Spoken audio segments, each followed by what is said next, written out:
Bem-vindos à revista ACP. Os médicos ingleses estão a manifestar receios em relação à eletrificação dos veículos de emergência, como as ambulâncias. A rapidez para chegar ao local de socorro e o tempo gasto em carregamentos são algumas preocupações apontadas.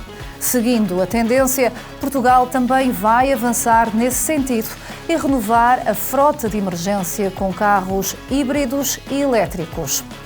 3 milhões de euros é o valor dado por um empresário português para comprar o Mercedes AMG One. As negociações demoraram 7 anos. O carro é um hiperdesportivo com tecnologia de Fórmula 1.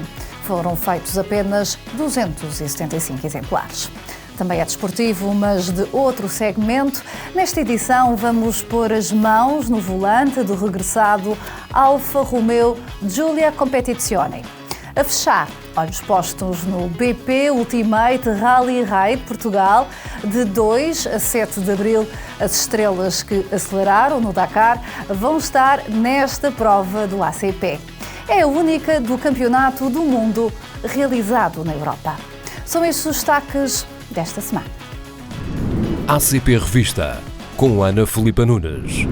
A eletrificação dos automóveis faz-se sentir em todas as atividades. A emergência médica é uma delas, mas em Inglaterra, médicos e outros profissionais estão preocupados com a capacidade de resposta das viaturas elétricas em situação de emergência. Em Portugal está a ser preparada a transição de mais de 300 veículos do INEM e as forças de segurança, como a PSP e a GNR, ponderam a eletrificação das suas frotas. Não existe hora nem local exato para as emergências. A imprevisibilidade é uma constante e, por isso, as forças de segurança estão a acompanhar a transição energética de modo gradual. Na Polícia de Segurança Pública, as viaturas elétricas têm sido adquiridas em maior quantidade nos centros metropolitanos, mas não servem os serviços de primeira linha para não comprometer a rapidez na atuação. Em 2011 foram adquiridas as primeiras viaturas elétricas e híbridas e a partir daí essa aquisição tem sido uma constante. Nós temos viaturas elétricas e híbridas adstritas ao policiamento de proximidade, mais propriamente Escola Segura, também às esquadras de turismo e algumas viaturas em patrulhamento, digamos patrulhamento normal. Não servem para rodar 24 horas por dia devido à nossa preocupação com o carregamento e porque são viaturas que não podem perder a autonomia, porque a qualquer momento há uma chamada e essa viatura tem que estar operacional e disponível para arrancar naquele momento e é por isso que preferimos para o patrulhamento diário a viaturas de combustão. Além da questão ambiental, esta mudança procura também renovar a frota, atendendo à idade média do parque de viaturas da PSP ser superior à média nacional. A frota da PSP, a frota automóvel, realmente é um pouco envelhecida, a média de idades é superior a 15 anos, temos viaturas já com uma idade praticamente superior a 20 anos. E então o que nós temos tentado fazer para reduzir precisamente essa média de idades é adquirir viaturas elétricas e híbridas, viaturas mais recentes, precisamente para tentar diminuir essa média de idades. Na Guarda Nacional Republicana existem 43 veículos elétricos, a maior parte utilizados em ações de patrulhamento e programas especiais. Existem ainda 75 veículos híbridos. Para garantir a autonomia do abastecimento, está prevista a instalação de 176 postos de carregamento em quartéis. Na Europa, países como a Inglaterra estão também a investir na eletrificação da frota de emergência. No início do ano, 12 novas ambulâncias juntaram-se à equipa do Serviço Nacional de Saúde britânico, mas alguns profissionais de saúde temem pela capacidade de resposta aos pacientes. No Instituto Nacional de Emergência Médica, o parque atual é composto quase na totalidade por carros a gasóleo, contudo, há planos para que a frota elétrica comece a ser uma realidade nos próximos 2 a 3 anos.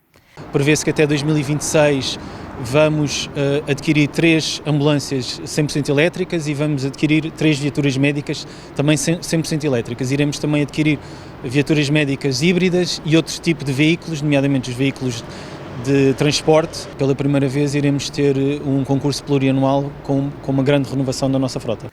O número pode parecer pequeno, mas tem justificação. Será apenas uma primeira experiência.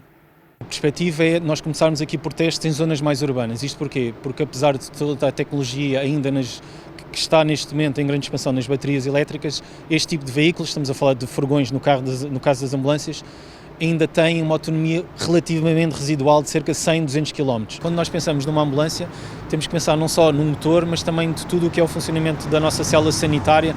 Estamos a falar de sinalização de emergência, a célula sanitária que tem que estar a uma temperatura adequada, estamos a falar de tudo o que seja equipamentos que estão à carga a 220, portanto estamos a falar aqui de algumas componentes que podem ou não influenciar o tipo de autonomia do veículo. Portanto, esse será ainda o grande constrangimento, será a autonomia e o tempo de carga. As forças de segurança estão a trabalhar para a transição sustentável da frota, mas a segurança e a proteção dos portugueses continuam a ser a principal prioridade. A segurança está sempre em primeiro lugar, se não for com viaturas elétricas ou híbridas, serão viaturas de combustão. E em última linha, se algo acontecesse e fosse necessário ir apiado às ocorrências, a polícia também o faria. Portanto, a segurança dos cidadãos está em primeiro lugar e é a nossa preocupação número 1. A população não pode estar descansada, que nós iremos sempre fazer testes, iremos sempre experimentar antes de introduzirmos este tipo de veículos. Obviamente, o socorro à população será sempre a grande prioridade. Ainda que a passo lento, adequado à realidade nacional, está a ser feito um esforço por parte da PSP, da GNR e do INEM para alcançar a mobilidade sustentável. Mais à frente fazemos a antevisão do BP Ultimate Rally Raid Portugal, 5 etapas cheias de adrenalina a contar para o Campeonato do Mundo FIA e FINA. Durante 7 anos, o empresário português negociou a compra de um super desportivo, o Mercedes AMG One. O negócio concretizou-se no valor de 3 milhões de euros.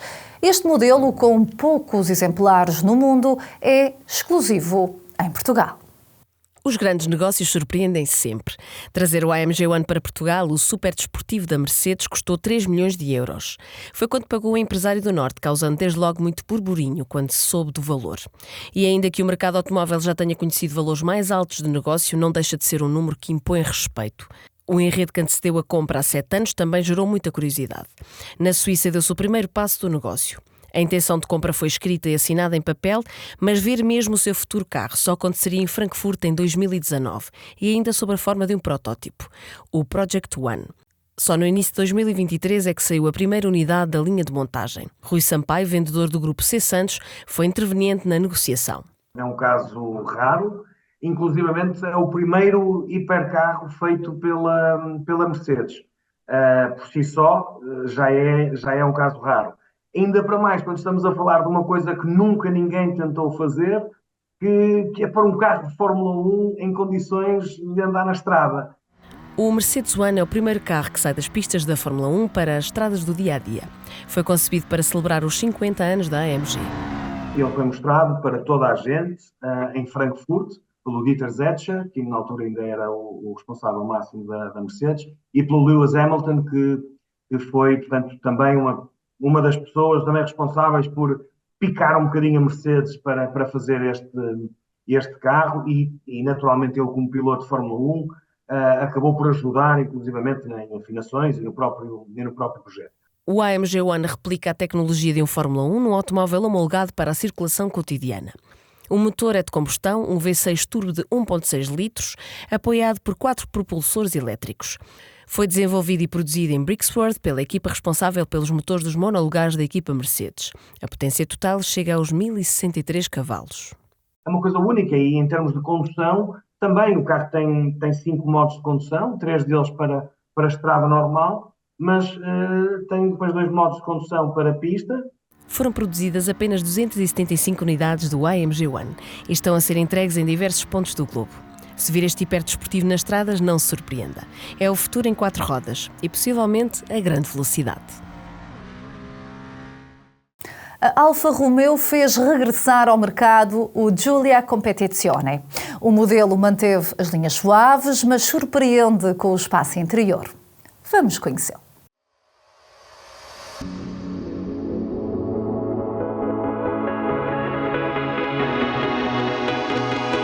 Esta semana estamos ao volante de um Alfa Romeo Giulia Competizione, uma berlina familiar desportiva e também a resposta italiana face à concorrência alemã que domina o mercado.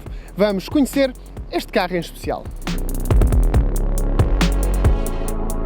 Quanto ao design, este é facilmente um dos familiares mais elegantes do mercado. A grelha em forma de triângulo com 2 entradas de ar, faróis que rasgam a frente e, claro, a matrícula de lado são os elementos que marcam a diferença nos Alfa Romeo.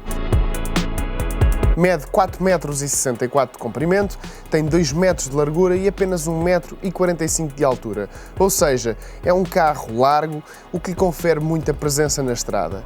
A traseira também ela é muito elegante e desportiva. Os escapes nesta versão Competizione estão bem colocados e a bagageira surpreende porque consegue carregar 480 litros. Nota-se perfeitamente que, apesar deste ser um carro familiar, o cariz desportivo de um Alfa Romeo está aqui presente com muita força. O carro abraça o condutor, tanto o banco como o volante, que tem uma excelente pega.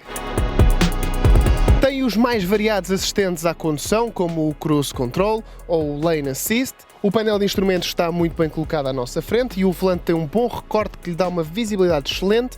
E ao centro temos o ecrã de multimédia, que pode ser controlado através deste botão central ou então através do toque, porque ele é touch e tem uma resposta muito boa. Este é um carro familiar fora do comum e para quem procura um automóvel especial, seja nesta versão Competizione de 280 cavalos ou em qualquer outro Giulia. É um carro onde nos sentimos ligados com a máquina e essa é a magia de um Alfa Romeo. Em Portugal, o preço do Giulia começa nos 56 mil euros para as versões de entrada a diesel, enquanto as mais potentes a gasolina já se encontram na casa dos 60 mil euros e o topo de gama fica reservado para o Quadrifoglio verde. A terceira prova do Campeonato do Mundo de Rally Raid acontece em Portugal. Vai ser de 2 a 7 de abril numa organização ACP. São mais de 1.700 quilómetros que atravessam a planície alentejana, entram em território do Ribatejo e passam também na Extremadura espanhola. Depois do Rally Dakar e do Abu Dhabi Desert Challenge, o Mundial Rally Raid chega a Portugal pela mão do ACP. São 5 etapas com os mais sonantes nomes das motos e carros do fora de estrada. Carlos Sainz está à entrada do BP Ultimate Rally Raid Portugal no topo do campeonato. É líder com 76 pontos. Foi o que lhe valeu o triunfo na Arábia Saudita. Aos 61 anos, o espanhol, antigo campeão do mundo de rallies e vencedor já do Dakar em 3 anteriores edições, tornou-se no piloto mais velho a ganhar uma prova da FIA e deu à Audi a primeira vitória na prova com o Audi RSQ e-tron. O segundo lugar no Mundial de Rally Raid é de Nasser Al-Attiyah, tem 67 pontos, menos 9 do que Sainz. O piloto do Qatar foi 8º no Dakar e venceu o Desert Challenge. Gerland Chicherry, francês, fecha o top 3 antes de chegar a Portugal com 64 pontos, maioritariamente obtidos na Arábia Saudita, ao terminar o Dakar na 3ª posição. Vamos a contas também nas motos. Em Portugal vamos ter as oficiais Honda, Hero e Sherco, cujas estrelas se juntam aos melhores pilotos portugueses para uma competição que promete muito. A Hero chega na dupla liderança como o construtor e com Ross Branch, piloto do Botsuana, que foi segundo no Dakar, mas que passou para a frente em Abu Dhabi. Os portugueses com mais conhecimento do terreno vão naturalmente tentar surpreender a elite mundial. Por exemplo, o piloto ACP Pedro Bianchi Prata. Poder fazer este Rally Raid cá em Portugal acho que é espetacular, porque nós temos um paraíso para se andar de moto ou de carro cá e associar isso à parte da navegação para mim é muito bom, porque eu adoro navegar e adoro andar de moto, então poder fazer as duas coisas e ainda por cima fazer cá em Portugal é muito giro. Estas são imagens de um recente episódio do podcast ACP, que teve como convidado também João Ferreira, que vai alinhar com um SSV. É exatamente o mesmo carro que fiz um Dakar, para o comum dos mortais chamamos-lhe um buggy, com muito material de origem, só temos velocidade de ponta de 125 e portanto temos que cuidar muito do carro, porque é um carro muito frágil, mas que tem vindo a mostrar que são carros bastante competitivos e super rápidos. E na primeira prova deste ano do Campeonato Português, um T4 fez 6º lugar à geral numa prova como Beja, que é uma prova tão rápida, portanto acho que lutar pela vitória geral com um carro deste é completamente irracional e pensarmos nisso, mas tentar lutar pelo lugar mais alto da categoria é o que eu ambiciono e irei trabalhar para isso. SSVs, carros, motos e é preciso não esquecer os quads, com uma competição muito própria e também sempre espetacular. Neste primeiro BP Rally Raid de Portugal, o terreno é muito diversificado e desafiante, com areia e terra batida, que vai proporcionar etapas rápidas, mas também mais lentas e técnicas. Este é o mapa geral da competição. O prólogo, com cerca de 5 km, muito próximo do Parque de Feiras e Exposições em Grândola, vai ditar a ordem de partida dos concorrentes para os 2 setores da primeira etapa, que tem 158 km. O segundo dia de prova tem o dobro da distância cronometrada. No total, são 230. A etapa 3, a maior, leva os participantes à zona centro de Portugal. O setor cronometrado tem 300 km, mas ao todo, até à zona de assistência em Badajoz, serão percorridos 613. A competição na Extremadura espanhola domina parte da 4ª etapa, antes do regresso a território português. 550 km, 270 em luta direta com o relógio. Por fim, a 5ª etapa corresponde ao 6º setor seletivo. Representa um percurso de 170 km em que 130 são cronometrados. Agora que comece o espetáculo.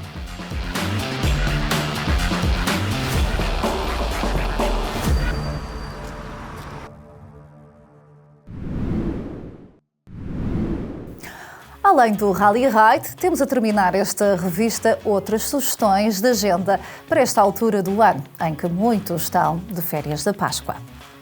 A cidade de Essen, na Alemanha, recebe durante 4 dias a exposição Tecnoclássica, um salão automóvel com mais de 1.200 expositores de 30 nações.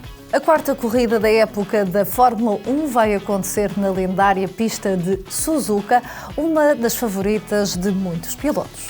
Mais descontraída, com toda a certeza, será nos dias 12 e 13 de abril a 3ª prova do Grande Prémio ACP no campo de Ribagolf.